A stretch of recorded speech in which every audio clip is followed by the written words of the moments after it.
Episode 25। अभी तक आप सभी ने कहानी के पिछले भाग में देखा है कि कैसे जब काजल सुबह सुबह रुद्र के घर राजीव से मिलने जाती है तो वो तारा को उसके बाहों में गिरे हुए देख लेती है, जिससे कि उसका गुस्सा बहुत बढ़ जाता है और वो राजीव को बिना कुछ बोले वहां से जाने लगती है।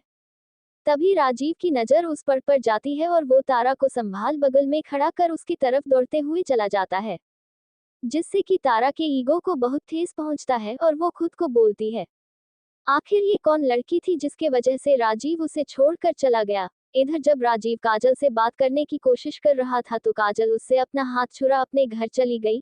तभी राजीव के पास मेघना आते हुए बोली, लगता है बहुत मुश्किल से मानेगी, वैसे भी आप मना ही लेंगे, मुझे पूरी उम्मीद है। ये बात सुनकर राजीव थोड़ा शर्माने लगा और वो समझ गया कि मेघना को उनके बारे में पता चल गया है, इसीलिए उसने अभी इस बारे में किसी और से बताने को मना कर चला गया। तो चलिए अब हम अपनी कहानी को आगे बढ़ाते हैं। कहानी अब आगे। राजीव मेघना को घर पर सबको संभालने को बोलकर वहां से काजल के घर पर चला जाता है, जहां पर काजल पहले से ही गुस्से की वजह से अपने कमरे की सारी सामान यहां से वहां बिखेर अपने बेड पर पड़ी हुई थी और दरवाजा भी अंदर से लॉक कर लिया था। काजल की माँ उसे ऐसा करते देख दरवाजा के पास जाकर बोली, क्या हुआ बेटा, अब तुम्हें कौन सी बात की तकलीफ हो गई है जो तुम फिर से खुद को यूं इस तरह से दरवाजा बंद कर सबसे अलग कर लिया है, मुझे बताओ काजल। इस पर काजल अंदर से ही धीरे से बोली, कुछ नहीं माँ, मैं ठीक हूँ, और हाँ, अगर मुझसे मिलने कोई आए तो आप उन्हें बोल दीजिएगा कि मेरा मूड आज किसी से मिलने का नहीं है, इसीलिए वो चले जाए। काजल की बात सुन उसकी माँ बोली, अच्छा ठीक है, वो तो मैं बोल दूंगी, पर कम से कम तुम अपना दरवाजा तो खोलो, मुझसे बात तो करो, हो सकता है मैं तुम्हारी कोई मदद कर सकूं। काजल अपनी माँ की बात सुनकर धीरे से खुद में ही बोली, अब आपको मैं ये सब कैसे बोलूं। और फिर माँ से बोली, माँ मैं सच में ठीक हूँ, बस कुछ देर अकेले रहने का मन कर रहा है और कुछ नहीं, कुछ देर में बाहर आ जाऊंगी, प्लीज माँ जिद मत कीजिए।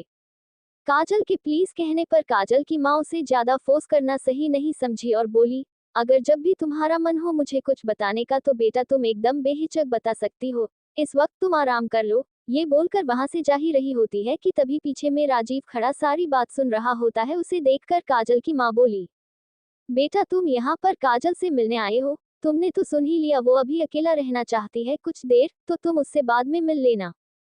अरे आंटी आप ऐसे क्यों बोल रही है, कोई बात नहीं, मैं बाद में आकर मिल लूंगा, अभी उसे आराम करने दीजिए, हो सकता है आराम करने के बाद उसका मूड ठीक हो जाए।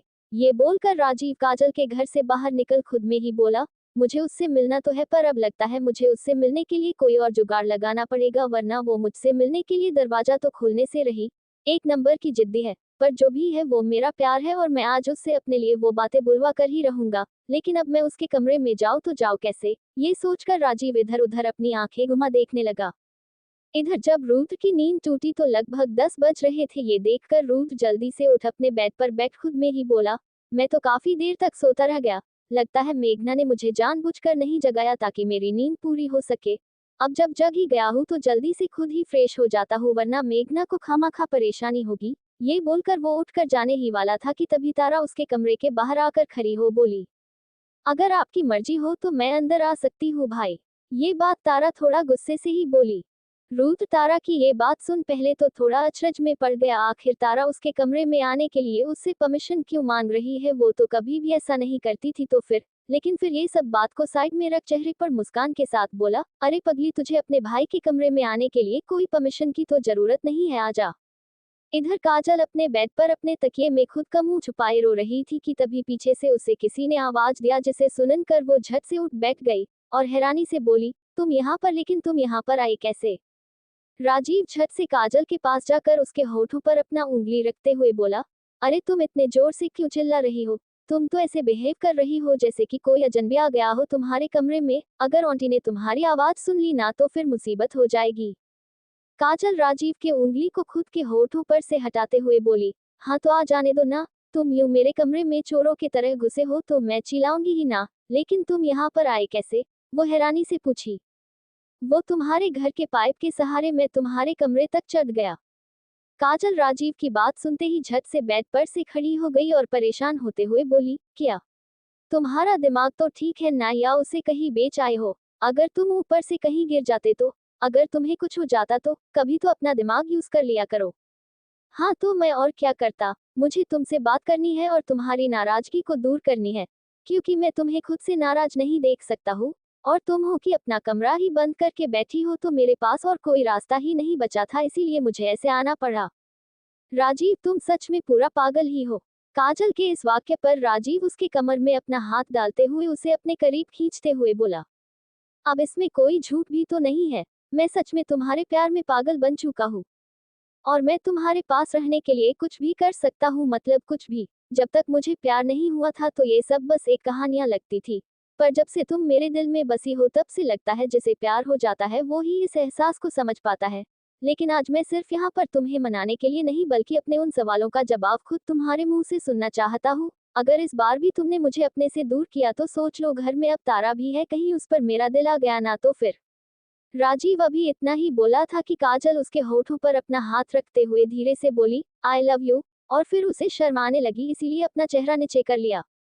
राजीव काजल के मुंह से आई लव यू सुन जैसे खुशी से सातवें आसमां पर ही चला गया हो। झट से वो काजल को अपनी गोद में उठा लेता है और जोर जोर घूमने लगता है। आज मैं बहुत बहुत बहुत खुश हूँ काजल, मैं तुम्हें बता भी नहीं सकता हूँ कि इस पल का मैंने कितने दिनों से इंतजार किया है। फाइनली आज जाकर वो पल मेरे लाइफ में आ ही गया जब तुमने मुझे आई लव यू बोला। काजल राजीव की खुशी देखकर बहुत खुश थी और उसी खुशी में वो उसके गालों पर एक किस कर ली, जिसके बाद राजीव उसे अपने गोद से उतार उसकी तरफ देखने लगा। अब तो काजल एकदम शर्म से पानी पानी हो रही थी, उसे कुछ बोलते ही नहीं बन रहा था, इसीलिए वो राजीव से थोड़ा दूर जाकर अपना चेहरा दूसरे तरफ घुमा खड़ी हो गई।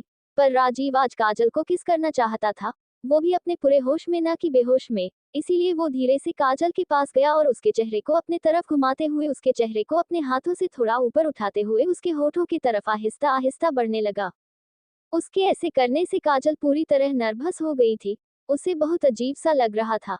हाँ, खुशी थी कि वो राजीव से अपने दिल की बात बोल दी, पर ऐसे किसी लड़के का अचानक से उसके करीब आना ये एक अलग ही फीलिंग्स थी जिससे वो अभी तक अनजान थी, पर आज वो ये महसूस कर पा रही थी। उसको इतना नर्वस देख राजीव उसे किस करता उससे पहले ही रुक गया और उसके गाल पर एक हल्की सी किस करते हुए बोला, तुम इतना नर्वस क्यों हो रही हो? मैं नहीं चाहता हूँ कि मेरे करीब आने से तुम्हें अनकंफर्टेबल फील हो, इसीलिए मैं उस दिन का वेट करूंगा जब तुम इस सब के लिए रेडी हो, वो भी अपने खुशी से, तब तक इसी से काम चला लूंगा। ये बोलकर राजीव काजल से थोड़ा दूर हो गया। राजीव का खुद के प्रति इतना रेस्पेक्ट देखकर काजल झट से उसके सीने से लग गई और बोली, thank you so much Rajiv, जो तुम मेरी लाइफ में आए। मैं नहीं जानती थी कि कोई लड़का इतना अच्छा भी हो सकता है जो किसी लड़की के साथ इतनी अच्छी तरीके से बिहेव करे।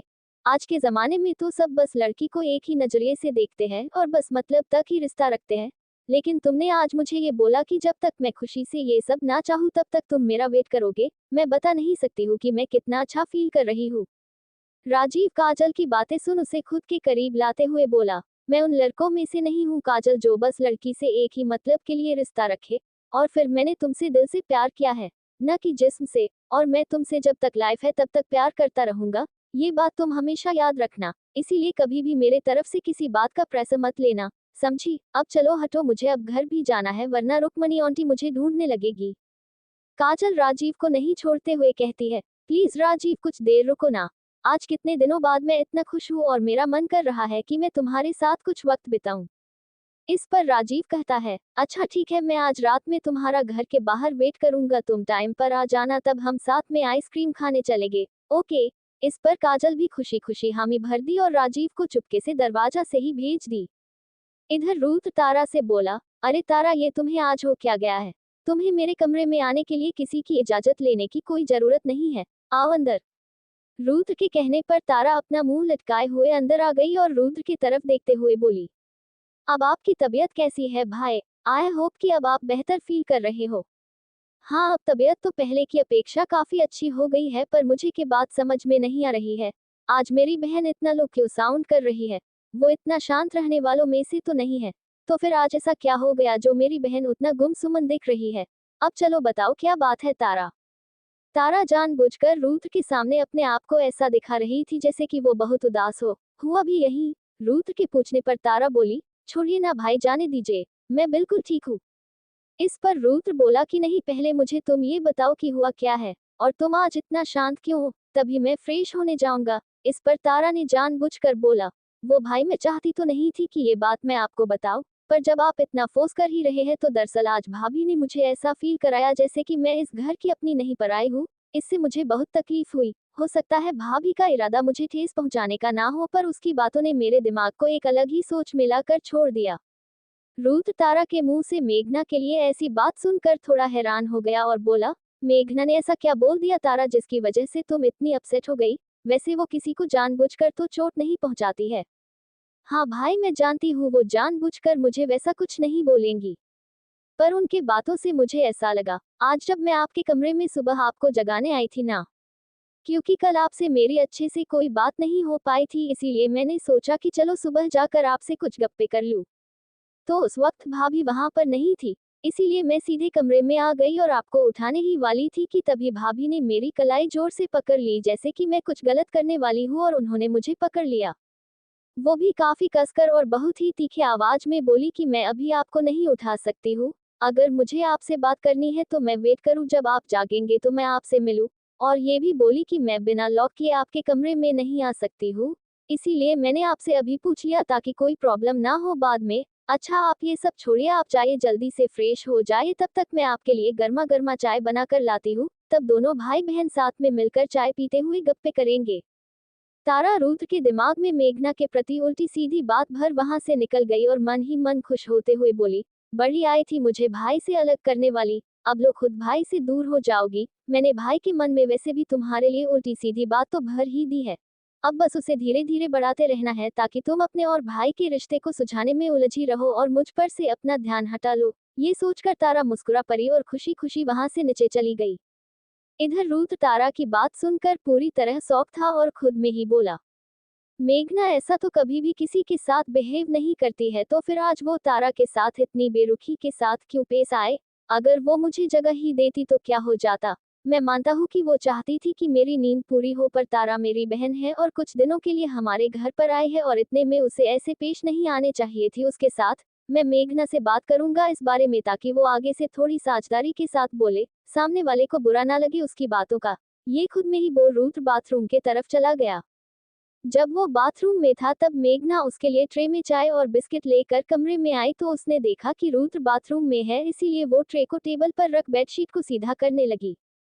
अभी वो बेडशीट को सीधा कर ही रही थी कि तभी रूथ भी बाथरूम से फ्रेश होकर निकला और शीशे के पास जाकर अपने बालों को झाड़ने लगा। उसकी नजर तभी मेघना पर पड़ी जो आज बहुत खूबसूरत लग रही थी। आखिर में रूथ का प्यार है, वो कुछ भी हो वो उसके तरफ खींचा चला जाता है। मेघना बेड सीधा कर रही थी तो उसके कमर पर से साड़ी हट गई थी जिसे रूथ शीशे में देख पा रहा था। कुछ देर ऐसे ही देखने के बाद मेघना को ऐसा लगा कि रूथ की निगाह उसी की तरफ है, और जैसे ही उसे ये एहसास हुआ वो झट से सीधी खड़ी हो अपनी साड़ी को ठीक कर बोली, आप जग गए, मैं आपके लिए चाय लाई थी। रूथ मेघना की बात सुनकर अपने संस में आया और अपनी नजर उसके चेहरे पर लाते हुए बोला, हाँ नींद पूरी हो गई तो सोचा उठ जाओ। वैसे मेघना मुझे तुमसे कुछ बात भी करनी थी, अच्छा हुआ तुमने मुझे याद दिला दिया। मैंने याद दिला दिया। रूथ जी ऐसी कौन सी बात करनी है आपको, हमसे बोलिए, लेकिन उससे पहले ये लीजिए चाय, ये भी पीते जाइए। मैं जानता हूँ मेघना कि तुम जानबूझकर किसी को तकलीफ नहीं पहुंचाती हो, पर कभी कभी तुम्हारी बातों से किसी को तकलीफ हो जाती है, इसीलिए मैं चाहता हूँ कि तुम थोड़ा तारा के साथ सोच समझ कर पेश आओ। वो मेरी छोटी और बहुत लाडली बहन है, और अगर उसे ऐसा लगेगा कि मैं अब उससे प्यार नहीं करता हूँ तो ये बात मुझे जरा भी अच्छी नहीं लगेगी। मेघना रुद्र की बातों को ना समझते हुए बोली, ये आप कैसी बातें कर रहे हैं रुद्र जी? हम तारा को क्यों दुखी करेंगे भला, और हमने उससे ऐसा क्या कह दिया जो आप ऐसा बोल रहे हैं? देखो मेघना, भले ही तुमसे अनजाने में गलती हुई है, पर गलती तो गलती ही होती है ना। आज सुबह जब तारा मुझे जगाने आई थी तो तुमने उसे मुझे जगाने से क्यों रोक दिया? आज से पहले उसने कभी भी मेरे कमरे में आने से पहले मुझसे पूछा नहीं, पर आज वो मेरी परमिशन लेकर इस कमरे में आई। मुझे ये बिल्कुल भी अच्छा नहीं लगा, और वो इसीलिए ऐसा कि क्योंकि आज सुबह तुमने उससे ये बोला कि वो कमरे में आने से पहले लॉक करे। अरे अपनों के कमरे में आने से पहले कौन लॉक करता है भला? रूथ ये बात थोड़ा भारी आवाज में ही बोला। ये क्या बात हुई रूथ जी? तारा कोई छोटी बच्ची तो नहीं है जो उसे हर बात बुरी लग जाएगी, और मैंने आपको जगाने से उसे इसीलिए मना किया था ताकि आप डिस्टर्ब ना हो। अभी डॉक्टर ने आपको पूरी नींद लेने के लिए कहा है, और रही बात कमरे में आने से पहले परमिशन की, तो मैंने उससे ऐसा तो बिल्कुल भी नहीं बोला था। मैंने तो बस। अभी मेघना अपनी बात को पूरी भी नहीं कर पाई थी कि तभी वहां पर तारा अपने हाथों से चाय बना रूथ के लिए ले आए और हंसते हुए बोली, चलिए भाई अब आप और हम दोनों मिलकर मेरी हाथों की बनी चाय पी अपने पुरानी बातों को याद करते हैं, अगर भाभी को बुरा ना लगे तो। ये बात तारा थोड़ा जानबूझकर अच्छी बनने की कोशिश कर बोली। उसकी बातों को मेघना पल भर में भाप गई कि वो करना क्या चाह रही है, इसीलिए उस समय वो बिना बात को बढ़ाए बोली, हाँ हाँ क्यों नहीं, तुम अपने भाई के साथ तब तक चाय पियो, मैं तब तक इनके लिए सूप बना लेती हूँ। ये बोलकर मेघना वहां से चली गई। वहां से निकलने के बाद मेघना सीधे किचन में चली गई और वहां पर अपना सारा का सारा गुस्सा बर्तनों पर निकाल उसे साफ करने में लग गई। उसे ऐसे बर्तन साफ करते देख सितारा बोली, अरे भाभी जी, ये आप बर्तनों को इस तरह से क्यों धोए जा रही हैं, जैसे कि आज ही इसका आखिरी दिन हो। ये बोलकर सितारा हंसने लगी। मेघना चूंकि थोड़ा गुस्सा थी, इसीलिए सितारा से गुस्से में ही बोली, हाँ हाँ आपको भी शायद अब मेरी बातों से प्रॉब्लम होगी, इसीलिए मैं आपको कुछ नहीं बोलूंगी, आपको जो बोलना है बोलिए। मेघना को इससे पहले सितारा ने ऐसे बात करते हुए कभी भी नहीं देखा था, इसीलिए वो तुरंत समझ गई कि वो किसी बात से बहुत ज्यादा परेशान है, जिसकी वजह से वो अपनी सारी भड़ास बर्तनों पर निकालने की कोशिश कर रही है। इसीलिए सितारा आगे कुछ भी बोले बिना अपना काम करने में लग गई। लेकिन मेघना का गुस्सा कहाँ कम होने वाला था। उसे तो बस एक बात ही गुस्सा दिलाई जा रही थी कि आज फिर रुद्र जी ने एक बार ये साबित कर दिया कि वो उसकी अपनी नहीं है और इसीलिए उसकी बातों पर उसे जरा भी भरोसा नहीं है। जब वो तारा की सारी झूठी कहानी सुन सकते हैं तो फिर एक बार मेरी भी पूरी बात सुन लेते, पर नहीं, उन्हें तो बस मुझे ही हमेशा समझाना होता है। तो दोस्तों, आज के इस एपिसोड में बस यहीं तक। आगे की कहानी को हम अगले एपिसोड में सुनेंगे। फिलहाल के लिए दीजिए हमें जाने की इजाजत और इसी तरह सुनते रहिए हमारे द्वारा लिखी स्टोरी, मजबूरी से बंधी एक डोर।